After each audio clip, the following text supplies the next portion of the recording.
Hello all, welcome to this session. In this session, we are going to get started with relative CSS selectors. As already explained in one of the previous sessions of this course that there are two types of CSS selectors. What are they? There are two types of CSS selectors. One of them is absolute CSS selectors. The first one is absolute CSS selector and the other type is relative CSS selector. Okay. There are two types of CSS selectors. One is absolute CSS selector and other one is relative CSS selector. Out of these two types of these CSS selectors, which one we use in real automation projects in real time? In real time, we are going to use relative CSS selectors because they are more reliable. Because they are more reliable. So relative CS selectors are more reliable than the absolute CS selectors. And coming to the absolute CS selectors, we are not going to use them in real-time automation projects because they are not reliable. They are not reliable to use in automation projects. Hence, we only learn these absolute CS selectors. Okay, we only learn them.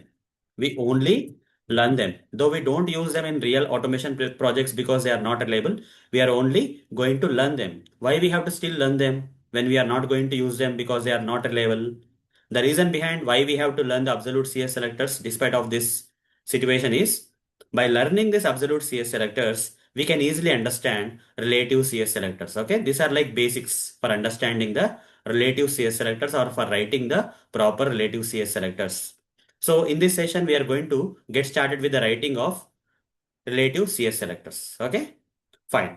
So without any delay, let's get started. But to make you guys understand these relative CS selectors in a better way, side by side, I'll also use absolute CS selectors. Okay, first I am going to write the absolute CS selectors on the left side and on the right side, the equivalent relative CS selector I'm going to write on the right side. By doing this process, you can easily understand relative CS selectors and that's the only reason why we have to still learn the absolute CS selectors even though we are not going to use them in real automation projects. So we only use relative CS selectors in real automation projects.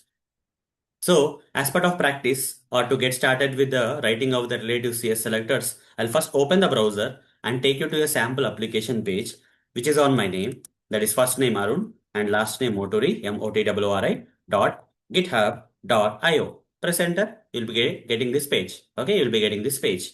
Now right click on this page and select inspect option. You will get the Google Chrome Dev Tools, expand this HTML code, the enter HTML code of the page. And here on the right side, click on this double arrow and select selectors. Okay. Now here also in the Google Chrome Dev Tools, select any line of this HTML code, any line, either this line, this line, this line, anything fine. I'm just randomly selecting one of the line in this HTML code of the page and selecting Control F. Okay. And then pressing Control and F keys together. Then I'm getting this text box.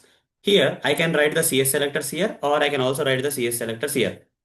It may be absolute CS selectors or relative CS selectors I can write here. The same thing applies for this. Okay, you need to turn off these options, guys. These two options should be turned off, okay, in this situation. So here in this text box field also, I can write the absolute CS selectors and I can write the relative CS selectors. So let's get started without any delay. So here on the left side, I'm going to write absolute CSS selectors. And on the right side, I'm going to write down relative CSS selectors. Okay, fine. Let's compare them and learn the relative CSS selectors in this session. Fine. So let me draw one line in between as if there is some comparison of these two types of CS selectors. So absolute CS selectors means full path. Relative CS selectors means direct or shortcut path. Fine. How they are going to be different? Let's experience right away. For example, I want to locate the HTML tag. Okay, with the help of CSS selector, that is either absolute or relative. I want to locate the HTML tag. First, I want to write the absolute CS selector. There is a full path for locating the which tag? This HTML tag. How to write that? Here I'll write. Okay, I'll start writing in this box. So first I'll write HTML. So this is absolute CSS selector for locating the which tag? HTML tag. Okay. So absolute CSS selector doesn't start with any symbol and they generally start with the tag name. Here we have the HTML tag. So I'm directly giving the HTML. So here I'm starting with HTML. HTML. So what about the relative CS selector? The same thing applies for the relative selector also. Relative CS selectors are also doesn't start with any symbol.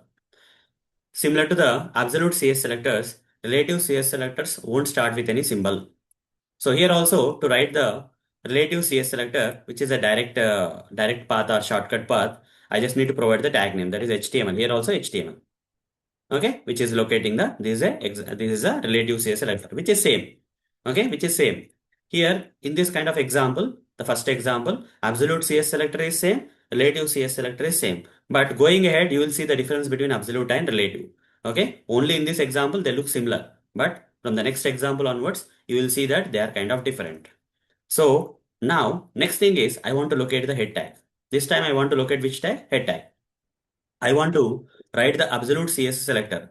I've explained with different examples in one of the previous sessions of this course, right? Absolute CSS selectors are already covered. So our focus in this session should be on relative CSS selectors. By writing the absolute CSS selectors and comparing, we are going to practice writing the relative CSS selectors in this session. Okay, fine. Anyhow, we want to locate the head tag. How to locate that? So we first absolute means full path. Absolute means full path. Even though we have to locate the head tag, we have to start from the root element, root tag, that is HTML. First start HTML, then give greater than, okay, then head. So which is locating the head tag. So here I have to give the full tag, full path, okay, full path from HTML to head. So to go from the immediate parent to the immediate child, we have to give greater than symbol in between, okay. So this is a absolute CS selector for locating the head tag. What about the relative CS selector? What about the relative CS selector for locating the head tag? Relative CS selector is direct or shortcut path. So you don't have to start with HTML tag here. Whatever the tag name that you want to locate, directly type that tag name. Directly type head, that's it. You see, this is nothing but the relative CS selector using which we are locating the head tag. So copy this. Now you can see the difference in the second example, right? The first example, you didn't see much difference between the absolute CS selectors and relative, but in the second example, the absolute CS selector means full path. We have to start from the root tag, that is HTML greater than head. But in relative, directly head tag we have to give. Third thing, I want to locate the title tag. I want to locate the title tag. For that, I need to write the absolute CS selectors. For locating the title tag, I have to start from the HTML tag, root tag HTML, greater than, head, greater than, title. Okay, from the immediate parent to the immediate child, from this immediate parent to the immediate child. Okay, in between the greater than symbols will be there. So this is a absolute CS selector for locating the title tag.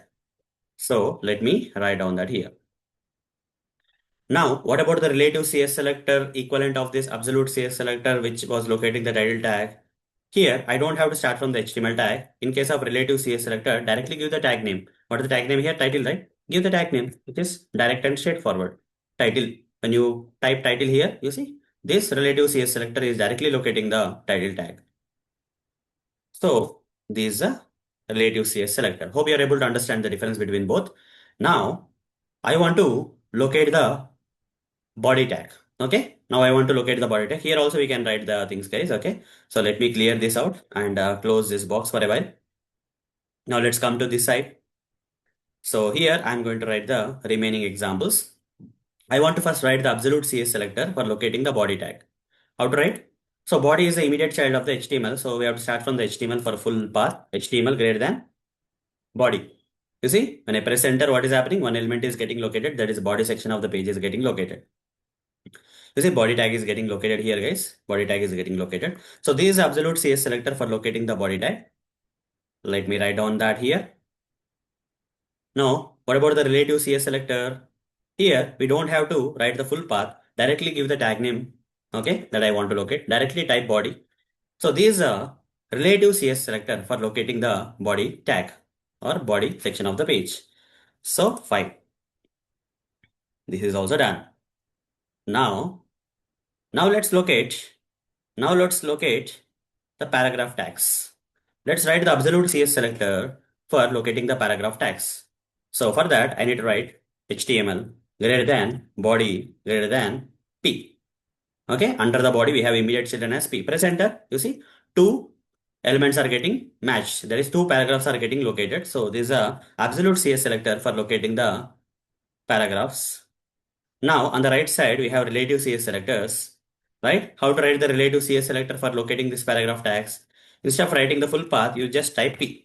press enter. You see, both the paragraph tags are getting located. Both the paragraphs are tags are getting located. So which is kind of simple. Relative CS selectors are very simple to write. Okay, they are direct and shortcut. Whereas absolute full path you have to type. So instead of writing HTML greater than body greater than P, you have to simply write P. That will locate. Next one. I want to locate the paragraph whose ID is para1. Okay. I want to write an absolute CS selector for locating the paragraph whose ID is para1. How to do that? HTML greater than body greater than P square bracket open and close. And in CSS selectors, do you have to provide @ symbol before the attribute name? The answer is no.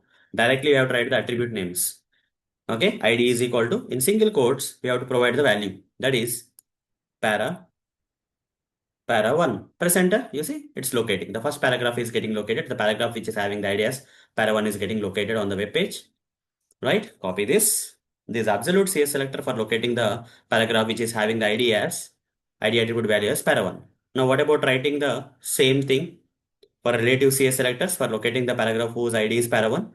Here we don't have to write the full path. Here directly write P square bracket open and close, and in that ID is equal to single quotes para1. Press enter, which is locating the paragraph. Okay, first paragraph. So this is the thing. Now let's locate the second paragraph, okay, which has ID attribute value as para2. How to do that? To locate the paragraph by using the ID attribute value, absolute CS selector will be like this: HTML greater than body greater than P square bracket, in that ID attribute is equal to single quotes para2. Okay, so this will locate the second paragraph. You see, second paragraph is getting located here. So this is absolute CS selector for locating the second paragraph. Fine. Now what about here? Now what about here, guys? Here we can write it as directly P square bracket ID is equal to para2. This is the simplest way of writing the, okay, this is a simple way of writing the relative CS selectors for the, okay, equivalent thing in the absolute CS selectors. Here we have to write the full path, here direct thing, direct or shortcut thing. Now, before going further, we can even make these things even simpler. Okay, this already looks simple, right? P square bracket ID is equal to para1 already looks simple, but there are some ways in, okay, CS selectors that even we can make it even more simpler. How? We can, instead of writing like this, we can also write P hash para1, which is simple, guys. Either you can write like this or you can also write like this, P hash para1. What about this one? How to write this? P hash para2. That's it. Here tag name is P, which is having the ID attribute value as para2. Instead of giving the ID attribute name of the ID attribute, instead of mentioning, in place of, for ID attributes, you can write hash case. Okay. So the shortcut for the ID attribute is hash symbol, and the value of the ID attribute you provide after the hash symbol. Okay. Which is nothing but B square bracket, P square bracket, ID is equal to para2. Okay. There is a shortcut of this kind of thing. Okay. So we can, there are this kind of things are there in CS selectors, guys. We can make the CS selectors look very simple. Okay. So already covered in one of the previous sessions, right? Compared to the XPath expression, CS selectors are kind of simple. So because of these shortcuts and all, we can write simple form of CS selectors. Okay. So in absolute CS selectors also we can write the same thing. Okay. HTML greater than body greater than P square bracket ID is equal to para1. Instead of writing that, we can also write HTML greater than body greater than P hash para1 we can write. Okay. Here also we can write. Either we can write HTML greater than body greater than P square bracket ID is equal to para1. Instead of that, we can write HTML greater than body greater than P hash para1. Here, relative CS selectors, P square bracket ID is equal to para1. Instead of that, you can directly write P hash para1. Here, P square bracket ID is equal to para2. Here, directly P hash para2. ID stands for hash here, hash symbol. Remember that. Now, let's look at the paragraph whose class is main. Okay.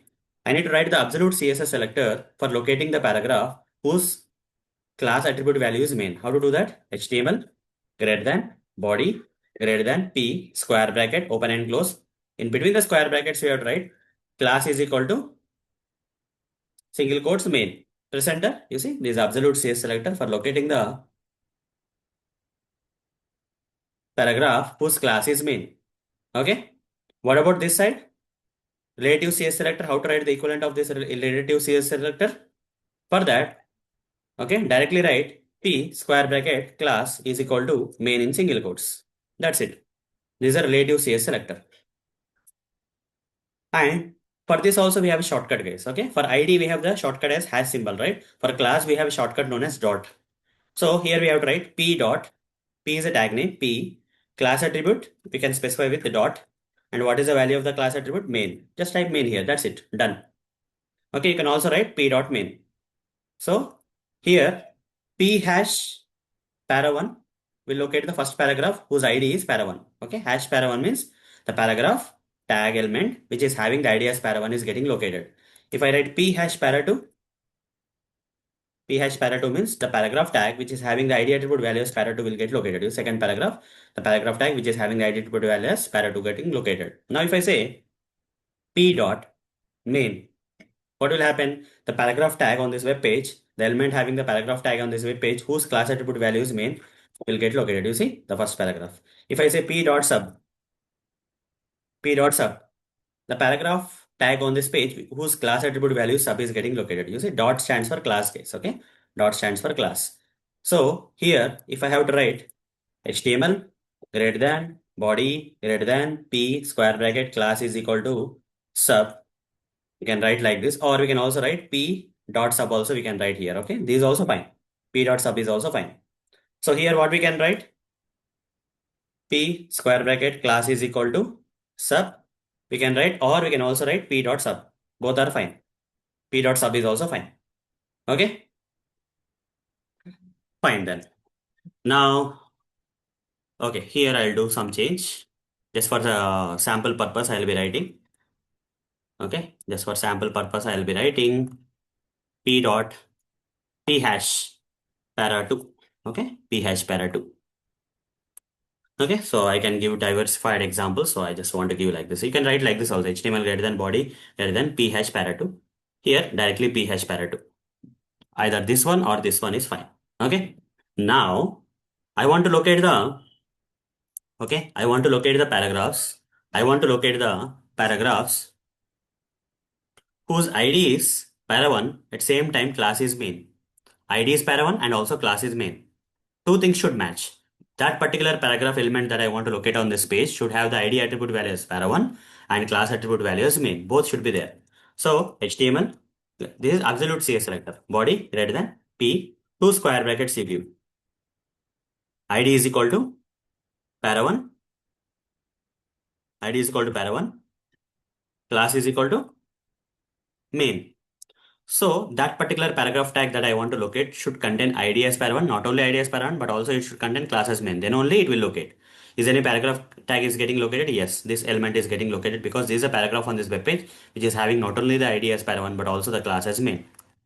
So this is the example, right? So let me paste it here. Now the similar one I have to write in the relative CS selectors. How to write that? Simple. Remove all this stuff. Press enter. That's it. P having the p square bracket having the ID as para 1 and square bracket class is equal to main. Directly you can write like this. Okay. This is a relative CS selector.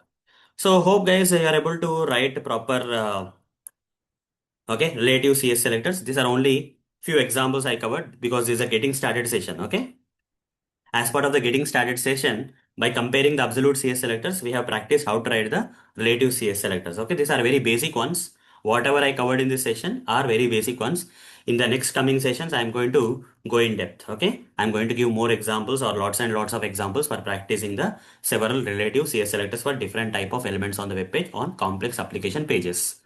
But here, to get started, to get some understanding of how to write the relative CS selectors, I've covered only this many number of examples in this session. Okay, that too by comparing the absolute CS selectors, we have practiced writing the relative CS selectors because this is the best way of learning the writing of the relative CS selectors. Okay, so again coming back, relative CS selectors are more reliable than the absolute CS selectors. That's why we use them in real-time automation projects, and we only learn the absolute CS selectors and we don't use them in real automation projects, and we only learn them for understanding how to write proper relative CS selectors. That's the only reason we learn absolute CS selectors.